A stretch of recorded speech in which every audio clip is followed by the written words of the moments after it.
Vamos voltar a falar sobre a nova lei dos agrotóxicos que foi sancionada nesta quinta-feira, para entendermos melhor o que muda com a medida e os impactos, principalmente isso, né?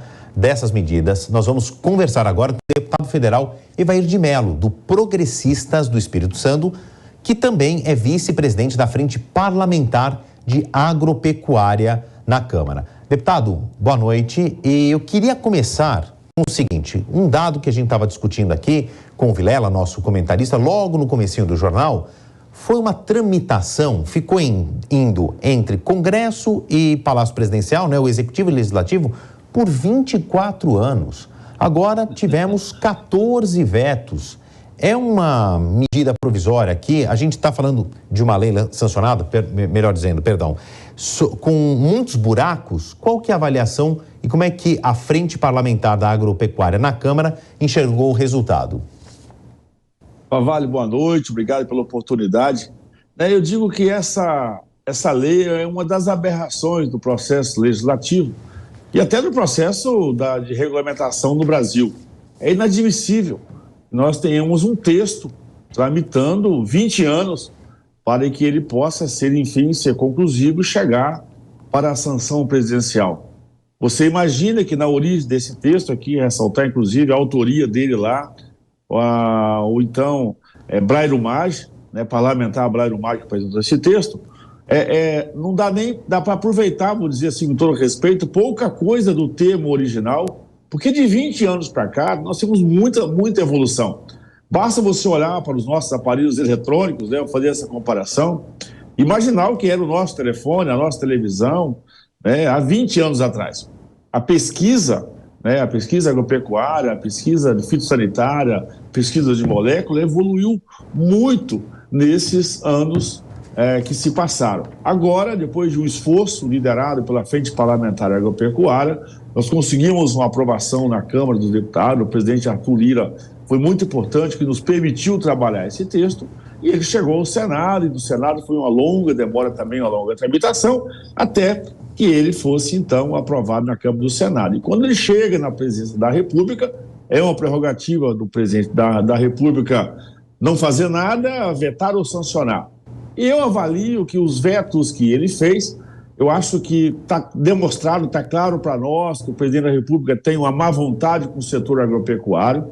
Essa semana, para nós, ele foi covarde essa semana, quando ele não sancionou e nem vetou o marco temporal. Agradecer aqui ao presidente do Senado, Rodrigo Pacheco, que sancionou o marco temporal. O presidente lavou as mãos de um tema, porque hoje ele é refém, naturalmente, das correntes ideológicas, né, das correntes extremistas que compõem o governo. E quando chegou nessa lei de defensivos, agora eu também acho que, de certa forma, ele queria lavar as mãos, não se meter nesse tema, porque o setor agropecuário é importante para a economia, mas ele insiste em falar mal do setor, e aí ele veta um texto amplamente discutido e debatido, que passou pelas duas casas, tem um entendimento da grande parte técnica, principalmente dos técnicos do Ministério da Agricultura, que é quem nos acompanha no dia a dia, e os vetos dele se resumiu naturalmente em vetos de poder, ele acaba não entrando na estrutura, mas ele acabou vetando partes para nós importantes, principalmente a criação do fundo, né? Acho que isso a defesa agropecuária, o setor agropecuário precisa ter proteção de recursos para os seus investimentos, e também quando ele trata ali na questão, acho que é uma briga de poder naturalmente, eu acho que as equipes que se sentiram naturalmente desprestigiadas no texto fizeram pressão sobre o governo, porque nós entendemos que o Ministério da Agricultura tem competência e tem legalidade, tem expertise para falar sobre o tema e para liderar sobre o tema. Mas outros segmentos do governo ligados a outros ministérios, me passa a impressão aqui externa, nós não estamos em Brasília, um pouquinho de ciúmes, e o presidente, por capricho, acabou vetando esses temas, que naturalmente nós vamos apreciar na própria sessão do Congresso que for apresentado, e nós iremos sepultar esses vetos, porque esse texto é consolidado já na Câmara e já consolidado no Senado.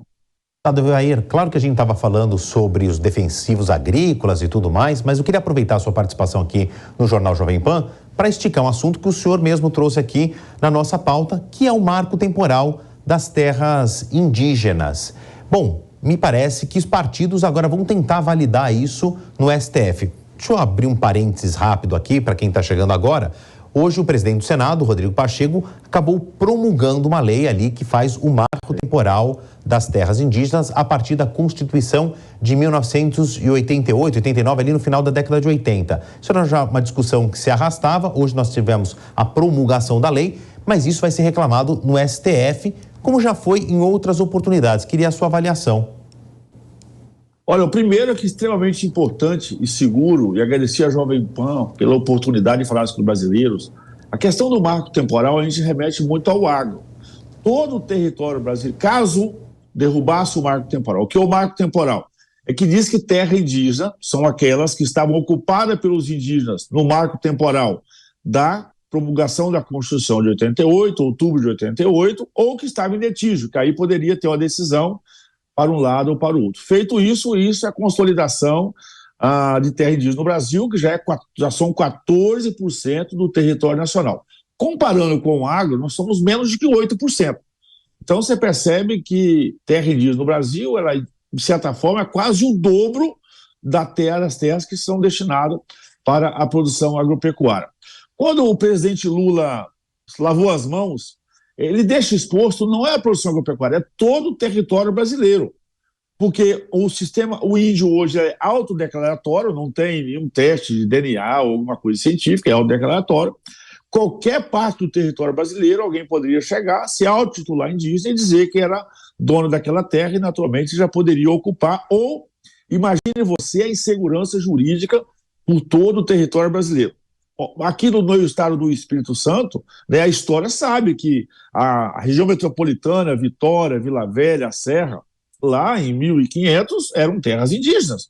Você imagina que essas cidades inteiras do Espírito Santo, Minas Gerais, Santa Catarina, Paraná, Rio Grande do Sul, e o norte não vou nem falar, poderiam ser a qualquer momento tomadas por tudo isso. Olha a insegurança jurídica sobre o território brasileiro.